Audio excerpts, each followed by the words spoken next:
हमें से बहुत सारे लोग जो हमसे अच्छे रहे होंगे, हमसे नेक रहे होंगे, लेकिन हमसे आज वो जुदा हो गए। हार्ट अटैक आ गया, किडनी फेल हो गई, कोई बीमारी आ गई, कोई हादसा हो गया। अल्लाह को प्यारे, हमें और आपको अल्लाह ताला ने जिंदगी अता की है और हमारी जिंदगी में एक रमजान और आ रहा है। और अब ये रमजान आने के बाद 29 दिन या 30 दिन का ये महीना आए और चला जाए और हमारे ऊपर कोई फर्क ना पड़े, तो मेरे भाइयों हमसे बड़ा बदनसीब कोई नहीं।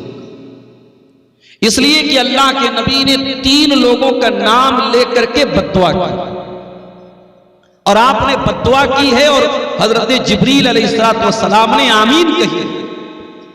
नबियों का सरदार बद्दुआ करे जुमा के दिन मिंबर पे चढ़कर और फरिश्तों का सरदार आमीन कहे, तो क्या उस बद्दुआ के कबूल होने में जरा कोई शक हो सकता है मेरे भाई?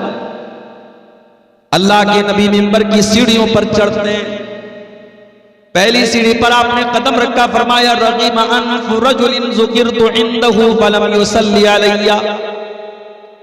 उस इंसान का सत्यानाश हो जाए, वो बर्बाद हो जाए, उसकी नाक मिट्टी में मिल जाए जिसके सामने उसके नबी का नाम लिया जाए, और वो अपने नबी के ऊपर दरूद ना पड़े। इतना बड़ा कंजूस हो, इतना बड़ा बखील हो, उस इंसान के ऊपर अल्लाह के नबी ने लानत की।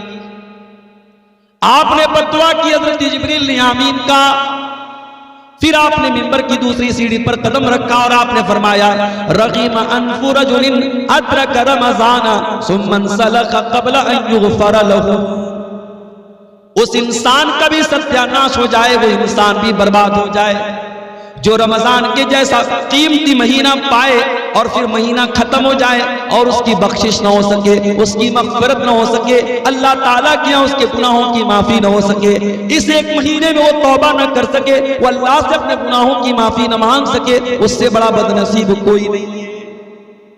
और तीसरा आदमी वरजुलुन अदरका इंदहुल किबरा वालिदाहु, जिसके माँ बाप उसको बुढ़ापे में मिल जाएं, फलम युदखिलाहुल जन्नह, और उसे जन्नत में दाखिल न कर पाए। इन 3 लोगों के लिए अल्लाह के नबी ने बद्दुआ की है और जिब्रील अमीन ने आमीन कही है। मेरे प्यारे साथियों, यही पैगाम आपको देना चाहता हूं। बड़ी कीमती घड़ियां आपको मिलने वाली हैं, इसकी कदर कीजिएगा।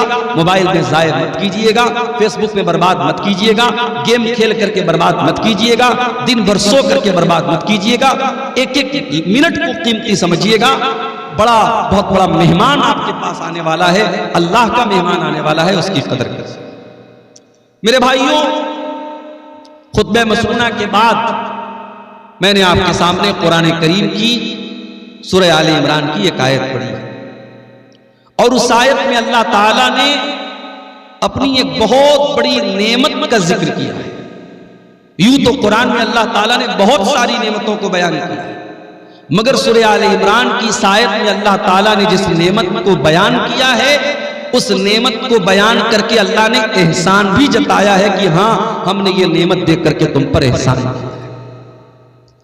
अब सवाल ये पैदा होता है, वो कौन सी नेमत है? आइए कुरान खोलते हैं। सूरह आले इमरान की आयत नंबर है 164। लक़द मन्नल्लाहु अलल मुमिनीना इज़ बअथ फ़ीहिम रसूलन मिन अनफुसिहिम। अल्लाह तबारक व तआला ने मोमिनों के ऊपर बहुत बड़ा एहसान किया। क्या एहसान किया? इस बात फीहिम रसूलन, अल्लाह ने उनके बीच में एक रसूल भेजा। कैसा रसूल भेजा? मिन अनफुसिहिम, जो उन्हीं में से है। ये कहने की क्या जरूरत थी कि उन्हीं में से है? ये कहकर के अल्लाह ताला ये बताना चाहता है कि मेरे बंदो, हमने जो रसूल भेजा, जो नबी भेजा, वो कोई फरिश्ता नहीं है, वो कोई नूर की मखलूक नहीं है, वो भी इंसान है। और जिस तरीके से तुम एक माँ बाप से पैदा हुए, वो भी आमना और अब्दुल्ला का बेटा है। तुम बीमार पड़ते हो, मेरा नबी भी बीमार पड़ता है। तुम तकलीफ में होते हो, मेरे नबी को भी तकलीफ होती है। तुम्हें गुस्सा आता है, मेरे नबी को भी गुस्सा आता है। तुम शादी करते हो, मेरे नबी ने भी शादी की है। तुम्हारे बीवी बच्चे, मेरे नबी के भी बीवी बच्चे हैं। रसूलन मिन अनफुसिहिम, वो नबी तुम्हारे ही बीच में से है।